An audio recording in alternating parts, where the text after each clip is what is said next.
I have with me the fabulous Katie Myers. And this is a new series I'm starting called Read 'em and Reap. The thesis behind this is some new research I've come across.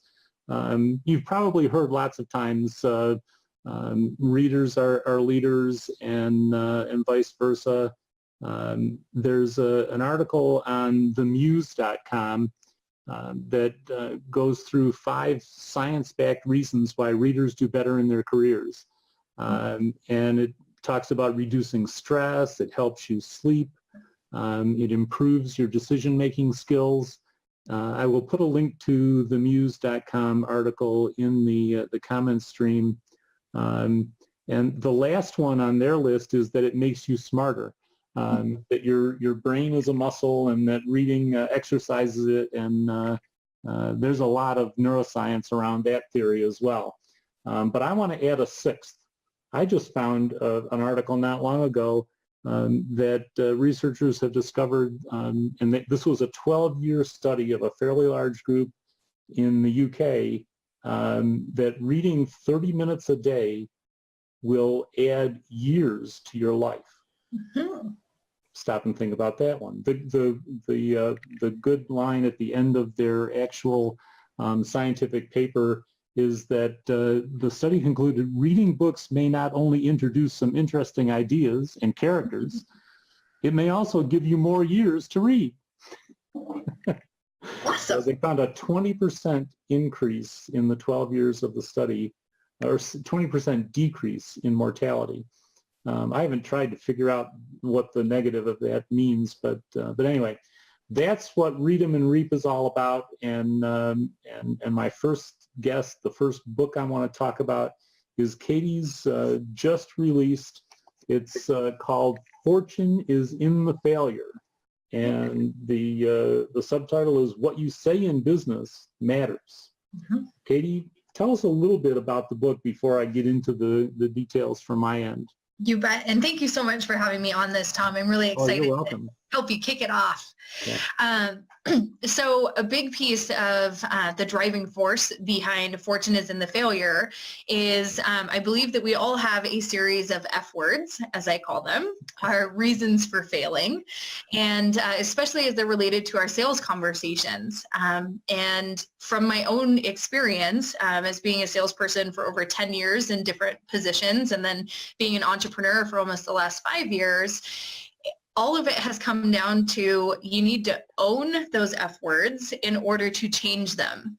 And it's a lot easier for us just to pull the covers over our head and to say, I hope that they go away. I'm just going to work on the stuff that I like to work on, especially in relationship to sales, because so many entrepreneurs, we get into business for our passion and for what we love to do and how we want to serve. But then it goes, crap, I need to actually sell this to people. Yeah, and by the way, I meant to intro this thing. We're heading into the Halloween season, and so this is a really scary topic for so many people. And it is.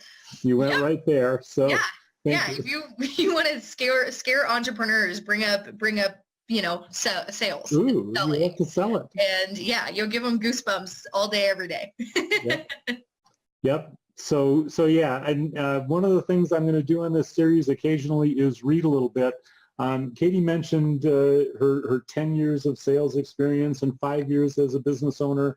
When you get to meet Katie, if you have the good fortune of getting to know Katie personally, you will swear that she's been at this for decades. She has not. She isn't a 60-year-old who just looks her age. She's a kid at this stuff, and she's very wise for her years. Anyway, she talks, after introducing some of the stories in her sales background and career so far, she says, every experience, every sales position I was in, and every relationship along the way was dressed in failure. In the end, I learned that every relationship, whether it's professional, friendly, romantic, or familial, is a two-way street that operates by making the other person feel valued, loved, and listened to. Yes. Does that sound like business to you? Right. I love the theme through this book, by the way, that there really isn't a wall between business and personal. No. So tell us some more about that.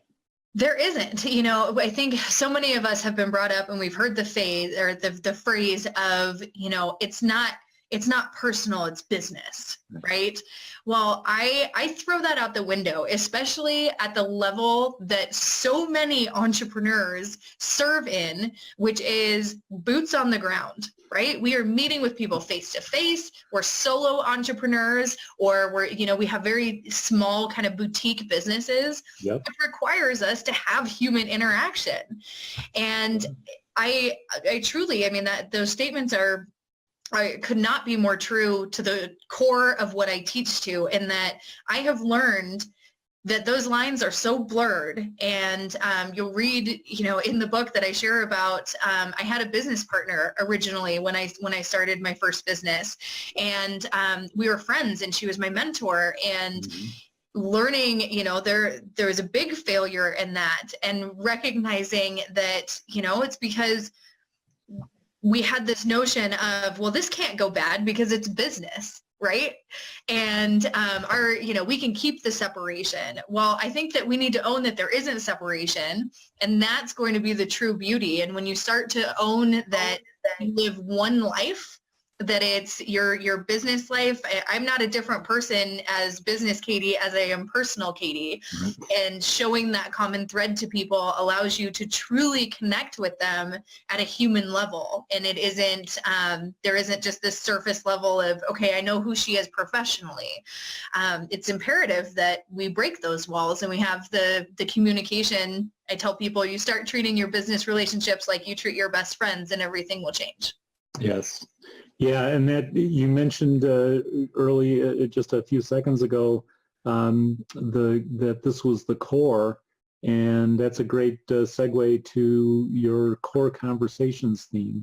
Over and over in the book, by the way, she keeps telling us it's just a conversation. It is. So what are the core conversations? So the core conversations are your sales process, follow-up strategy, customer retention plan, and a customer selling strategy. So these are what I believe are the 4 core phases of conversations in relation to sales that all entrepreneurs have. And there's a cycle to them, and there are processes that need to go along with them. So this isn't there's a chapter in the book called You're Using Spaghetti versus Strategy. Yeah. And I think a lot of the time that's what we do, is we just go, well, let's see if this works. Let's see if this Facebook ad works, or let's see if, this networking group works. But what I teach too is that there can be a process. Yeah. Oh, and me too. Me too. So there can be processes applied to each one of these conversations. So those are the core conversations. All right. Yeah, that's great. And the other one that everybody who knows me anyway, and Yvonne will know is close to our hearts, you advised early on in the book to talk about your dogs. Yes. And your customers' dogs. Yes. Tell us more about that and why. So it struck me, this is a few years ago, when I took my dog, my late dog, Daphne, to the dog park. And I had just been to a networking event the night before. And I'm always an observer, right? Forever learner, forever observer. Yeah. And just observing people and seeing, the people that are magnetic versus the people that are terrified versus the people that are in the corner and then the ones in the group. And when I took Daphne to the dog park, the exact same thing was happening at the dog park as it was at this networking event. Among the dogs. Among the dogs. Not just the pet parents, but among the dogs. Exactly. And I started to think, I'm like, oh my gosh, there's such a correlation. And I am a huge animal advocate and lover. And when I published a blog post about that, I think about 2 years ago. It's called It's Networking Like Cats and Dogs. And when I published that is when I started to get a lot of traction and a lot of engagement, because it was at that point where I shared how much I love my animals, and that, I do see a correlation between their behavior and what we can learn from them. And when I started to share that and owned that that is me as a person to my core, that animals mean everything to me, who do you think started to come out of the woodworks? Who were the people engaging with me on social media and reading my blogs and sharing them? And so I found a way to incorporate it into my brand. Yeah, people you know, like, and trust. Exactly. That was another piece of the lesson. I mean, I guess I've for a long time understood the notion that people buy from you because they learn to know, like, and trust you. Mm-hmm. But one insight that came from your book that I hadn't really consciously thought about is that it's more fun to work with clients and customers that you know, like, and trust. Absolutely. And that's where the dog example really meant something to me. Mm-hmm. All right. Well, I do not want to give away your entire book. Folks should go buy it, and let's start there. Where can they get the book? So they can there's two different ways that they can buy the book. If they would like a signed copy, you can go to crconversations.com/book, and you can buy it directly from my site, and then I get to sign it and drop ship it to you. It is also available on Amazon. So they can just type in "Fortune is in the Failure" on Amazon, and they can buy it that way. All right, great. Is there anything else that you do want to tease or give away in relation to your work or the book? Sure. Thank you for asking. So the book is really the first step. It's the first introduction to my program, to my processes, to my philosophies. If people haven't seen it already or they don't know me yet, it's a very straightforward book. There's not a lot of BSing in that book. He will tell you that this shit is hard. Yes. I'm sorry, what? Viewers are asking questions. I can't. Can you answer them? Yvonne is telling me that people are asking questions, so let me let me pop over to the Facebook feed and see what I can see here. That's great. Talk about the ideal client, Yvonne says. Okay. The ideal client for who would purchase the book, I'm assuming? No. Or the chapter in the book? I'm assuming she's talking about while we were talking about the book. Yeah. Okay. So that to me is where everything starts. It's not owning who you are. So that kind of goes back to sharing your personal brand. And I share some personal stories in there about how I started off with a brand that was not me at all. But there are some core exercises in this book that it's absolutely imperative that you figure out who exactly you want to serve before you start going out there and sharing your message, because there will just be, it will go like this. You will completely miss people. And she has a wonderful process and exercises for you to do exactly that right in the book. Yep. So yeah, Yvonne was saying in the book, and Holly Claire, thank you. She put a direct link to your book page in she's so on the awesome. stream as well. So Thank you, Holly. so thank you, Holly. Let's see. I think Yvonne's saying it's a conversation, but not just talking. Well, no, that's the whole two-way street part of it. Yep. And the process part of it Yeah. is all of these conversations, there are steps to them. And, not having premature sales conversations, because, there's a chapter in the book called "You Jump the Gun." And I think there are a lot of people that do that. And I'm guilty of it too, because somebody shows interest in what you're talking about or what you do, you want to just, shout from the rooftops and share all the ways that you can help them. But then you're wondering why they aren't following, they're not answering your emails or whatnot. And Yvonne loves that chapter. Jumping the gun. Good. It's one of my favorites too. Yeah. Yep. All right. Yeah. So yeah, the book is great. I think you can tell from this that there's a lot of meat in the book as well. A lot of great tips and exercises to help you get past your fear of the sales process. Mm-hmm. And let's see. So get the book, and it will guide you. That's another lesson from the book, that it will guide you through the process and on to the next step.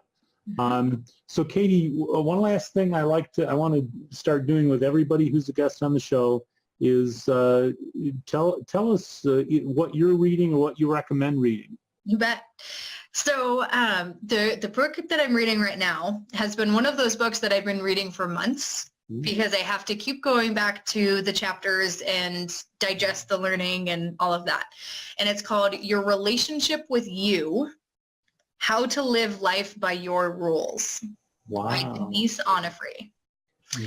And who's the author? Denise Onofre. Okay. Mm-hmm.